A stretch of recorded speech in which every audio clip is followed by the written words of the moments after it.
Blackened dawn drifts across the landscape. Cold fog clings to skeletal trees, their branches like grasping hands. The air smells of wet earth, smoke, and fear. A line of women forms on the frost-bitten road.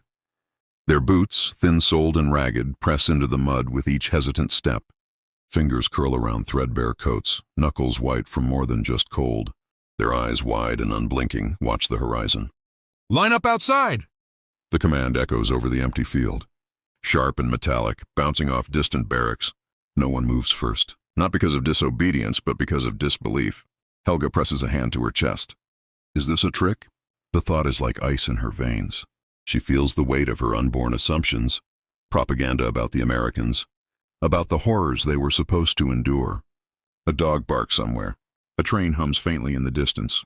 Everything is amplified, the creak of worn leather, the whisper of coats brushing against each other, the stinging taste of frost in their mouths. They had been told to expect cruelty. The world outside the prison gates had been painted as unrecognizable monsters. In khaki, cold and relentless. And yet here is only stillness, crisp air, and the sharp sunlight reflecting off white frost.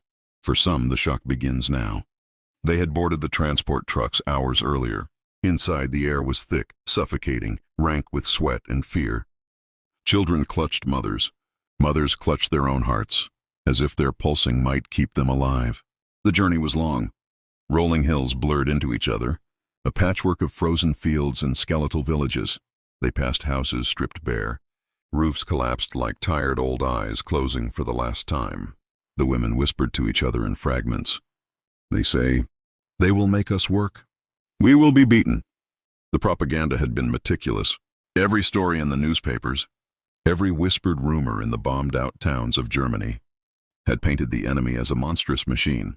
Hildegard's diary is open in her lap, pages fraying at the edges.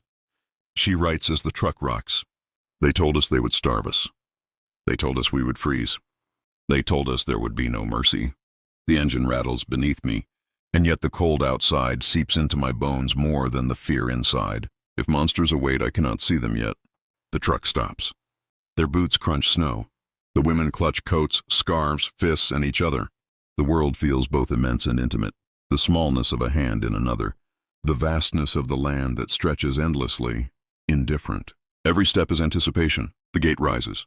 An iron arch, strangely gentle in design, welcomes them almost innocently.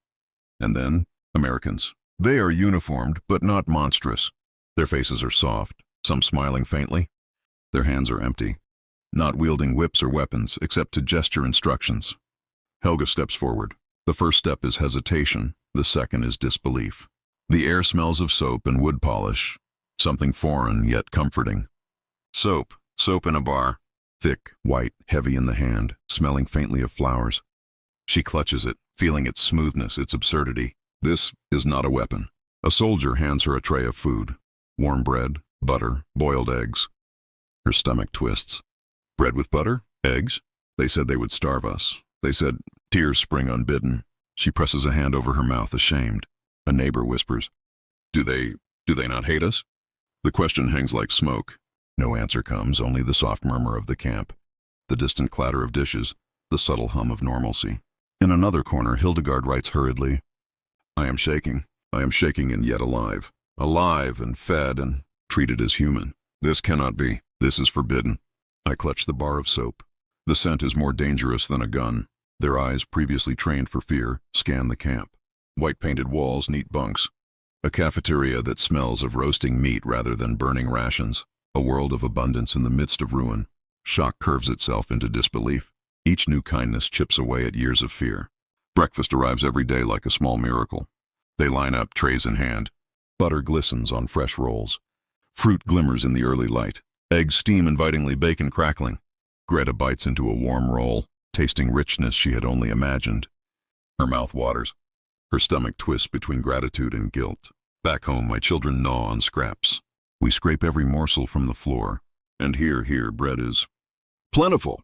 The taste of butter lingers long after the bite is swallowed. It is decadent. It is forbidden. They are addressed politely, by name. Soldiers bend to tie shoelaces, adjust scarves, inquire after faint coughs. Please sit, one whispers, guiding an elderly woman to a bench. The women's knees buckle under the weight of such normalcy. They had been prepared for chains, insults, derision. Kindness becomes its own violence against their expectations. Through camp windows, they glimpse manicured lawns, orderly streets, children playing freely. They clutch at walls to steady themselves, afraid to breathe too deeply. Back home, every village was a ruin, every town a hollow shell.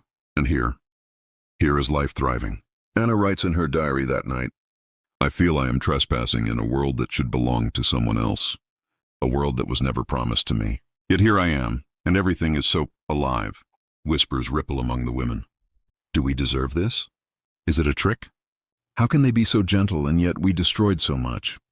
Helga folds her hands, knuckles raw. How can I accept love from those I was taught to fear?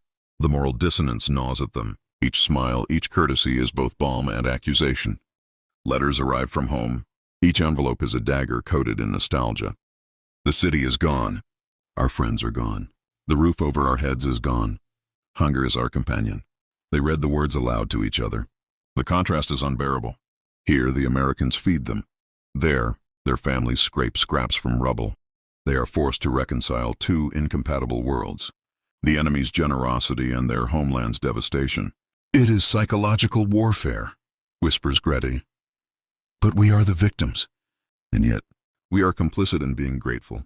Hildegard writes in her diary, her hand trembling, "I do not know who I am anymore. The Germans who trained my tongue to curse, the world that told me to hate, the Americans who give me bread.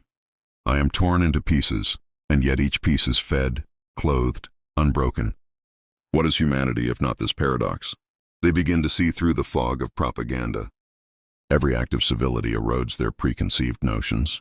Every smile, every loaf of bread, every bar of soap is a hammer breaking old illusions. The enemy is not a monster. One morning, a gathering in the camp square. Voices announce the next phase. Return or relocation, perhaps repatriation. The women line up. They clutch small parcels, letters, the bars of soap they refuse to leave behind. Some wipe tears. Some gaze blankly, as though the world outside has dissolved into unreality. Helga breathes the crisp air, smelling wood smoke and soap, and feels a strange clarity. We are alive. We are human. We are forgiven the cruelty we expected, but we carry the weight of knowing what we did not deserve. The line of women shuffles forward. Each step is quiet, each glance a reflection. Anna writes in her diary, her hand finally steady, "I am learning that the greatest cruelty is not in suffering, but in being treated as less than human. And the greatest lesson is that kindness can be more terrifying than hatred. We will return, but we are changed, and the world will never be as simple as we were taught." A final shot. The frost-slicked ground glistens under the pale sun. A soldier opens a door. The women step through, not into fear, but into the unknown. Their shadows stretch long, trembling with hope, guilt, and newfound understanding. The camp is quiet behind them. The world ahead is uncertain, and the question lingers, haunting as frost. How does one reconcile gratitude with the memory of war? Fade to white. They had steeled themselves for cruelty, but this quiet civility was somehow more disturbing. The greatest cruelty, it seemed, was to be treated decently, and the truth of humanity, they discovered, could not be taught in classrooms or newspapers. It had to be lived, one trembling hand at a time.